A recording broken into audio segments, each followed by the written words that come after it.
Kita langsung kepada hikmahnya Ibn Athaillah As-Sakandari. Kita sampai kepada hikmah yang ke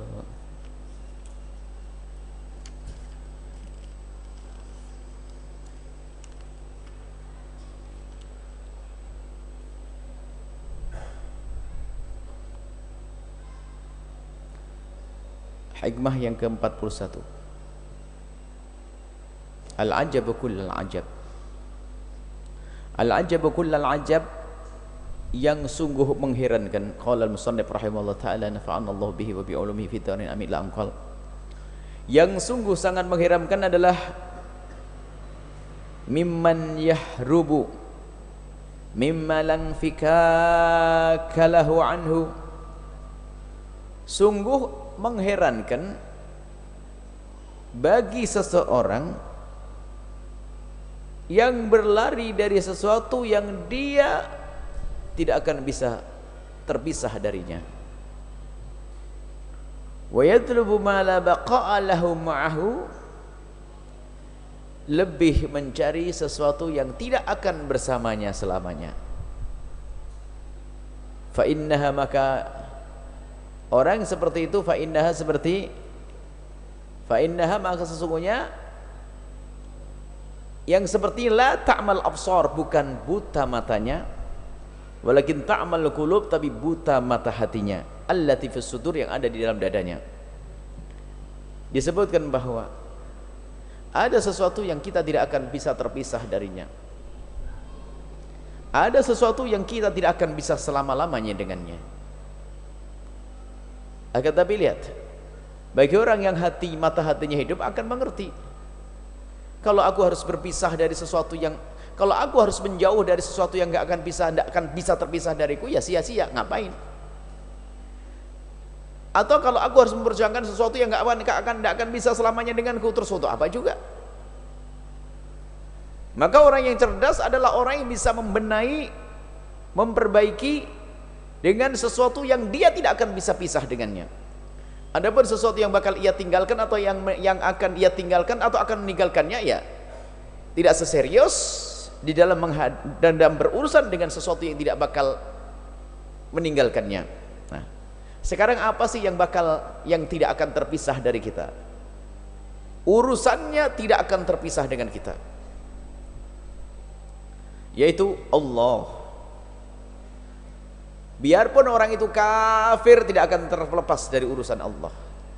Mulai dari bagaimana dia memejamkan matanya, bagaimana ngantuknya, bagaimana tidurnya, bagaimana Allah memenahan kakinya bisa tegap, dikasih stroke sedikit saja miring dia, ya, dia tidak paham. Nah, Allah yang dia kasih sedikit perut sakit, tapi ingat, yang beri sakit gak usah ragu, Allah memuliakan hamba yang sakit lah ya. Maknanya, maksudnya apa? Siapapun selalu dengan Allah, kalau orang faham. Hanya dia tuh sadar atau tidak. Kita itu sering terpesona dengan sesuatu yang bukan sesungguhnya, tapi dengan yang seharusnya kita terpesona, tidak terpesona.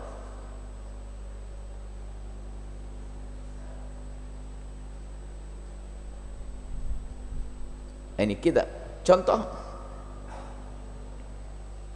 Mungkin kita pernah suatu ketika mengagumi satu tempat. Oh, tempat ini ajib. Kenapa? Hujan tidak pernah berhenti. Terus tanahnya subur. Oh, luar biasa. Ajib. Setiap geleng-geleng, masya ajib. Habis-habisan, menyanjungnya habis-habisan. Subur, apapun diletakkan tanaman, apa, kacang di tempat lain hanya dapat 20 cm, di sini 2 meter. Wah, kepala semuanya semangka gede-gede, semuanya ikan. Ibaratnya pokoknya kagum. Hujan turun, masya Allah, luar biasa. Dia bisa kagum, tapi lupa kagum dengan yang menurunkan hujan, yang menjadikan tanah subur. Lah inilah kegagalan kita, ini gagal faham kepada hakikat ini.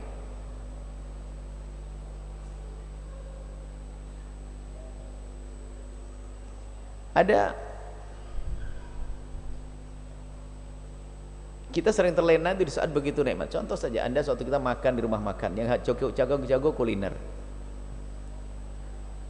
Anda begitu mudah pahamnya. Enak. Enak. Terdiri dari nasi, ada sambal bahannya sama lombok, cabai ya, ada terasi segala macam sayur, tapi enak. Tapi urusan begini Anda cepat paham bahwasanya Pak. Kalau ayo makan lagi yang enak di mana? Di rumah makan sana. Anda tidak pernah mikir tentang nasi dengan semua, tapi langsung rumah makan karena ada sangkutan dengan kokinya. Sebenarnya yang perlu dikagumi siapa? Kokinya. Hebat betul yang masak, kan seperti itu. Siapa yang masak ini? Warung sana. Mudah paham kita dengan hal-hal yang semacam ini. Tapi di saat urusan dengan Allah kita gampang lupa, sehingga kita lebih mengejar sesuatu yang bakal kita tinggalkan. Dunia mau tidak mau akan kita tinggalkan, atau dunia akan meninggalkan kita. Coba saja dunia, mungkin ada orang mengumpulkan dunia. Alangkah banyak orang mengumpul dunia, hari ini kaya raya, tak tahu besok kerampokan, tak tahu segala macam, kebakaran, habis dunia meninggalkannya. Kalau tidak dunia meninggalkannya, Masya Allah, baru ngeresmikan rumah sama 16 pabrik, tak tahunya apa, masuk ICU 1 jam di ICU, matilah dia. Ayo, mana dunianya? Mati. Artinya apa? Itu bakal ditinggalkannya. Tapi lihat, dari kita mengejar sesuatu yang bakal meninggalkan kita atau kita tinggalkan, kemudian mau lari dari sesuatu yang kita tidak akan bisa berpisah darinya, Allah, mau menjauh dari Allah, padahal semua adalah dari Allah. Bangun kita, tidur kita, makan kita, bahkan setelah makan pun kita masih memerlukan Allah. Kita minta kepada Allah agar bisa dikeluarkan yang kotor-kotor. Kalau tidak masuk rumah sakit tuh, nggak bisa buang air saja, bayar berapa itu? Nggak bisa buang air, nggak bisa buang angin. Wah, bingung itu. Mau seminggu aja nggak buang angin. Bingung dia. Ternyata kita masih perlu Allah. Lah ini yang setiap saat kita membutuhkannya, setiap saat kita memerlukannya, tapi kita sering lupa. Jadi Ibn Athaillah itu ingin mengajak kita merenung agar kita semakin khusyuk kepada Allah, sehingga kita harus membedakan bahwasanya ada khalik, ada makhluk, ada Allah yang menciptakan, ada makhluk. Kalau sudah sadar mana Allah dan khalik dan makhluk, Allah sang pencipta, ada kita sebagai makhluk, dunia semuanya makhluk Allah subhanahu wa ta'ala. Dan urusan kita hendaknya yang paling pertama dan utamanya adalah dengan Allah. Bagaimana Allah ridha dengan kita, bagaimana Allah mengampuni kita, bagaimana Allah akan berikan segala kita kepada kebaikan. Yang Allah itu lihat nikmatnya tidak pernah bisa kita hitung. Kalau Anda harus menghitung nikmat Anda, mungkin sampai mati tidak akan selesai. Tidak tahu apa saja nikmat yang Allah berikan kepada. Subhanaka la nusi thana'an 'alaika anta kama athnita 'ala nafsik. Tidak ada yang bisa menyanjung Allah. Wa in ta'udun, kalau kita ingin menghitung nikmat-nikmat Allah, la tuhsuha, kau tidak akan bisa menghitungnya. Teramat banyak nikmat Allah. Jadi makna dikatakan bahasanya Allah itu lebih dekat kepada kita daripada tulang nadi, urat nadi kita. Itu maksudnya apa? Suruh berpikir apapun, lihat kedip mata pun kita memerlukan Allah, memerlukan Allah. Begitu mudahnya. Itu boneka yang bisa kedip itu tuh perlu proses itu. Kita tidak usah pakai proses, sudah kita bisa kedip. Subhanallah, kita dari wajah gini saja kalau kita pikiri unik, sama-sama daratannya sama, tapi kenapa kok alis ini nggak panjang ya sebegitu? Ini yang kumis kan panjang, rambut panjang, sama-sama di kulit. Coba ini panjang, ada salon alis nanti, dan unik. Kuku panjang, tapi gigi kok nggak panjang-panjang. Allah, alhamdulillah, nggak usah mikirin kita. Tapi perlu merenung, begitulah Allah yang kita tidak akan terpisah dari Allah. Makanya orang yang buta hati bukan buta mata, matanya melek lihat gunung menjulang tinggi, lihat lautan lepas, merasakan sejuknya pagi, lihat bunga mekar, hangatnya matahari pagi, apalagi kicau burung, kupu-kupu yang indah, apalagi orang bisa terkagum dengan itu semuanya. Akan tapi kenapa belum bisa kagum kepada Allah Subhanahu wa taala? Karena mata hatinya yang buta. Kembali kepada yang pernah kami sampaikan pada pertemuan lalu. Kadang syukur kita ini nggak sempurna. Memang syukur kepada manusia iya, tapi syukur sesungguhnya kepada Allah. Ya kayak begini loh, ada orang ngasih hadiah melalui Pak Pos. Pak Pos datang kepada kita memberikan hadiah. Yang mengirim adalah orang yang Anda kenal. Coba, siapa yang perlu dan lebih perlu Anda syukuri? Pak Posnya atau yang memberi? Ya tentu yang memberi mestinya. Kalau Pak Pos, Masya Allah terima kasih Pak Pos ini, ya kita perlu terima kasih kepada Pak Pos karena beliau yang menyampaikan. Tapi hakikat terima kasih pada Pak yang memberi. Ada lagi yang lebih terlena apa? Sama Pak Posnya aja ambil. Wah, yuk. Sofa bareng. Wah, enggak ingat sama Pak Posnya yang menyampaikan, enggak ingat saya memberi. Langsung aja wah dinikmati. Ini lebih gila lagi orang. Nah ini kelas kita ini kadang seperti itu, menikmati nikmat Allah tapi lupa siapa yang memberikannya, sehingga kita kurang syukur kepada ibunda kita yang telah Allah kirim untuk merawat kita, suami, istri. Ada kan orang durhaka kepada ibunya, padahal menjadikan ibunya lemah lembut di saat dia dilahirkan, menjadikan ibunya penuh kasih sayang, sabar, tabah. Itu adalah Allah. Sudah kepada ibunya nggak terima kasih, kepada Allah juga tidak makasih. Lihat durhakanya manusia itu, lihat. Ya kayak tadi sama tukang pos yang nggak usah terima kasih, saya memindah hanya barangnya saya nikmati. Lihat, Anda pun pegel melihat orang kayak gitu. Anda yang jadi Pak Posnya saja nggak enak. Ini orang kok nggak peduli sama saya, menyilahkan, enggak langsung diambil barangnya Pak. Mah, ini saya kok. Gak enak banget manusia ini. Begitu juga kita sering dengan Allah lupa, dengan orang yang telah Allah kirim kepada kita untuk berbaik lupa. Makanya hal jazaa ihsan ila ihsan. Kalau ada orang berbuat baik pada kita harus kita balas. Maka di situ ada makna bir, berbakti pada orang tua, berbakti pada berbuat baik pada saudara. Itu makna syukur, tapi ingat puncaknya harus kembalinya semuanya kepada Allah Subhanahu wa taala. Maka yang buta mata hatinya nggak bisa melihat itu semuanya. Nah, kalau sudah buta mata hatinya secara benar-benar lah, kalau disebut dalam Al-Quran, buta mata hatinya yaitu orang pengagum dunia, hidupnya hanya urusan dunia, dia tidak punya akhirat, tidak punya iman, rugilah dia. Tidak pernah beriman kepada Allah, tidak beriman kepada Rasulnya, tidak beriman kepada syariat, ya hidupnya dunia, pencari dunia. Orang tidak beriman, lihat. Jadi bagi dia tuh kesenangannya hanya dunia saja, nggak ngerti aturan bagaimana cara hidup, ya cari dunia, cari duit. Sempat nyuri-nyuri, bohong-bohong mendapat dunia.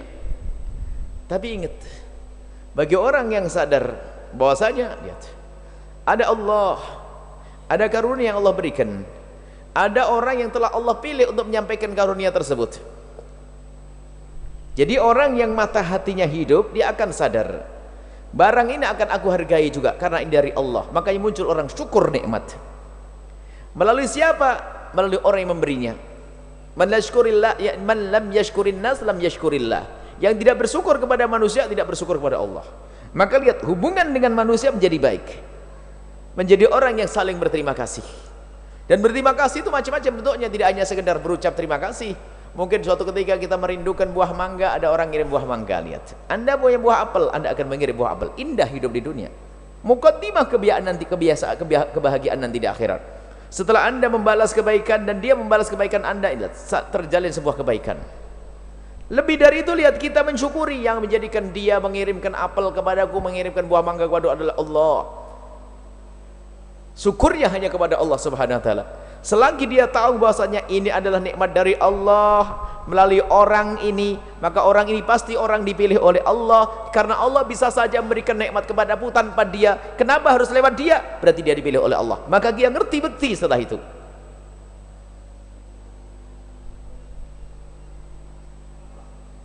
Maka kita ngerti bekti.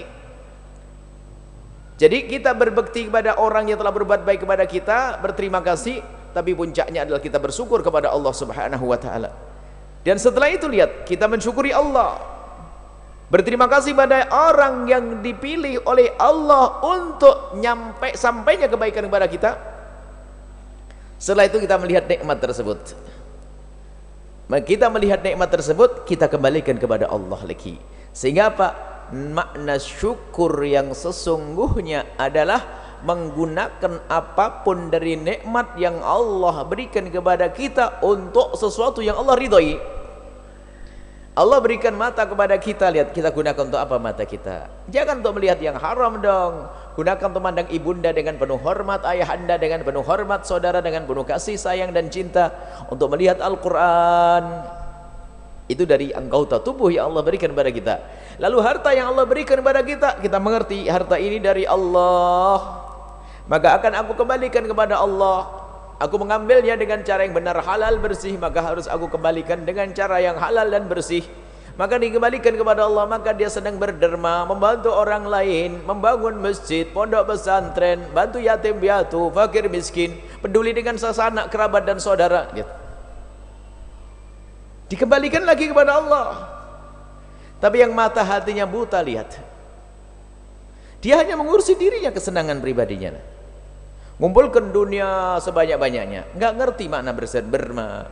Biarpun miliaran dia, belum tentu bisa berderma, belum tentu bisa peduli dengan fakir miskin. Dia membantu kepada orang pun tentu ada hal yang diharap selain daripada, ada yang diharap selain Allah. Apakah kembali dia bakal belanja, orang basa-basi, memberikan promo, tapi untuk kembali belanja kepadanya, karena dia tidak kenal Allah secara sesungguhnya. Tapi bagi hamba yang kenal Allah, mata hatinya terbuka, tidak buta mata hatinya, begitu mudahnya mengembalikan semua karunia itu kepada Allah. Atau dibalik begini maknanya, tanda orang itu terbuka mata hatinya, tanda kalau hati kita tuh melek, hati kita tuh hidup, adalah orang yang bisa melihat karunia Allah adalah benar-benar dari Allah, lalu bergegas dia ingin mengembalikan kepada Allah. Punya apa sih? Apa yang kita miliki coba? Langsung kita sadari ini adalah dari Allah, harus aku kembalikan kepada Allah. Aku syukuri nikmat tersebut. Tapi kalau sudah orang buta hatinya, lihat yang dikatakan ta'mal qulub allati fis sudur, yang buta hati yang ada di dalam dadanya, di dalam hatinya, hati yang buta, maka katailah nikmat yang Allah berikan kepadanya bukan dijadikan sebab Allah semakin ridho, akan tapi dijadikan Allah, menjadikan sebab Allah murka kepadanya. Dan dia lupa dengan janji Allah, la in syakartum la azidannakum, kalau kalian bersyukur niscaya akan aku tambah. Lihat, dijamin tambahan oleh Allah. Tapi orang yang tidak punya iman nggak paham makna tambahan. Wong duitku kurang kok ditambah, coba. Tapi yang dengan penuh keyakinan, aku tidak akan berikan kepada Allah kecuali Allah akan ganti. Dengan penuh keyakinan, tenagaku yang aku berikan untuk bantu saudara tidak akan sia-sia, akan diganti oleh Allah, kalau tidak di dunia nanti di akhirat. Kalau sudah orang faham makna ini, apa yang kurang dalam hidup ini dia tidak akan berani mencuri, dia tidak akan berani berbuat zalim, tidak berani melakukan keharaman. Iya, namanya orang kepleset. Kalau tadi kembali kepada bab taubat, namanya kepleset, iya, akan tapi tentu itu semua adalah bukan direncanakan, atau bukan dengan penuh girak kegembiraan, akan tapi mudah menyesal bagi seorang hamba yang pernah melakukan sebuah kehinaan atau kesalahan. Nah, ini hatinya hidup, menggunakan hartanya untuk keharaman, dia menyesal, astagfirullah, kemarin aku membantu sesuatu yang haram 5 juta, ya Allah akan aku tutup, aku akan bantu yang baik 5 juta juga. Jadi yang menjadikan mengherankan adalah yaitu tadi, meninggalkan sesuatu yang ia tidak akan bisa terpisah darinya, menuju sesuatu yang tidak akan selamanya bersamanya. Lupa kepada Allah, terlena dengan dunia. Tapi orang yang mata hatinya terbuka akan menjadikan dunia untuk kenal Allah. Sebagai catatan kecil, ketahuilah siapapun yang telah Allah mudahkan urusan dunianya, kalau dia sadar sesungguhnya Allah telah menyiapkan pintu akhirat yang lebih luas lagi. Yang sadar. Jadi Allah tidak memberikan kepada seorang hamba kemudahan dalam urusan dunia kecuali sesungguhnya Allah telah menyiapkan dia untuk menuju surga, meluncur kepada surga dengan lebih laju lagi. Cuman tidak semua orang sadar. Allah memberikan kepada anda kesehatan, Allah berikan kepada anda harta, Allah berikan kepada anda tahta, maka ketahuilah sebetulnya Allah telah mengirim anda kendaraan untuk anda sampai kepada Allah. Dipakai belok, Allah akan murka. Aku memberikan mobil bukan untuk ke sana, Tapi datang kepadaku, mobil pakai ke sana, marahlah. Makanya inna adzabi lasyadid. Hukumanku adalah sangat pedih. Nah ini, ayo kita belajar menghidupkan hati kita, merenung apa sih yang Allah telah berikan kepada kita. Teramat banyak. Selagi teramat banyak, ayo kita tingkatkan syukur kita. Dan kita tahu, sadar semua dari kita bahwa sebanyak apapun syukur kita kepada Allah, maka syukur itu pun tidak akan bisa memenuhi, tidak bisa membalas kebaikan Allah. Nggak akan bisa. Sebanyak apapun syukur kita, yang kita hadirkan tidak akan bisa membalas kebaikan yang Allah berikan kepada kita. Bahkan syukur yang kita hadirkan itu pun adalah nikmat baru dari Allah yang perlu disyukuri lagi. Lalu kapan selesainya? Allah menggerakkan hati Anda untuk mensyukuri nikmat tersebut. Syukur Anda itu pun ternyata nikmat baru dari Allah. Maka subhanaka la nuhsi tsana anta kama athnayta ala nafsik. Falakal hamdu wa lakal syukru ala dzalik. Subhanaka la nuhsi tsana alaika. Ya Allah, sungguh kami tidak akan bisa menyanjungmu dengan benar seperti engkau menyanjung dirimu sendiri ya Allah. Falakal hamdu, sudah puji syukur hanya kepadamu ya Allah. Maka syukur Allah yang sempurna. Kita hanya mampu semampu kita untuk mensyukuri nikmat-nikmat tersebut. Tapi celaka dan celaka yang buta mata hatinya, lihat, tidak mengerti kalau karunia dari Allah ini adalah untuk kembali kepada Allah, sehingga digunakan karunia itu untuk melanggar Allah, maka membuat Allah murka. Ayo kita hubungkan dengan hadis yang pertama kali, hadis yang muqaddimah tadi. Ayo kita semua kembali kepada Allah. Kita sering menggunakan karunia Allah untuk membuat Allah murka. Kita sering menggunakan mata kita untuk menjadikan Allah murka. Kita sering menggunakan harta kita untuk menjadikan Allah murka. Ayo sekarang kembali kepada Allah, taubat, menyesal. Jangan menunda esok hari, karena esok hari belum tentu untuk kita. Semoga Allah panjangkan umur kita, dan semoga Allah tidak mencabut nyawa kita kecuali sudah mengampuni dosa kita dan telah menjadikan kita ahli syukur yang sesungguhnya. Wallahu a'lam bissawab.